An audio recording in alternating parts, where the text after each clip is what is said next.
بسم اللہ الرحمن الرحیم۔ حریث بن قبیصہ رضی اللہ تعالیٰ عنہ کہتے ہیں کہ میں مدینے آیا۔ وہ کہتے ہیں میں نے دعا کی، اے اللہ مجھے کوئی نیک ہم نشیں عنایت فرما، تو مجھے ابو ہریرہ رضی اللہ تعالیٰ عنہ کی ہم نشینی ملی۔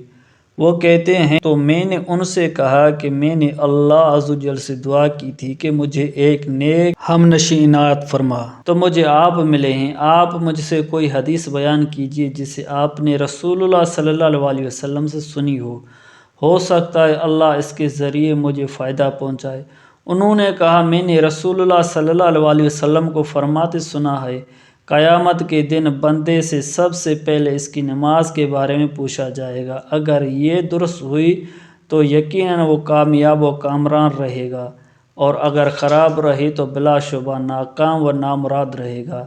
راوی حمام کہتے ہیں مجھے نہیں معلوم یہ قتادہ کی بات ہے یا روایت کا حصہ ہے۔ اگر اس کے فرائض میں کوئی کمی رہی تو اللہ فرمائے گا دیکھو میرے بندے کے پاس کوئی نفل ہے، اگر ہو تو فرض میں جو کمی ہے اس کے ذریعے پوری کر دی جائے گی، پھر اس کا باقی عمل بھی اسی طرح ہوگا۔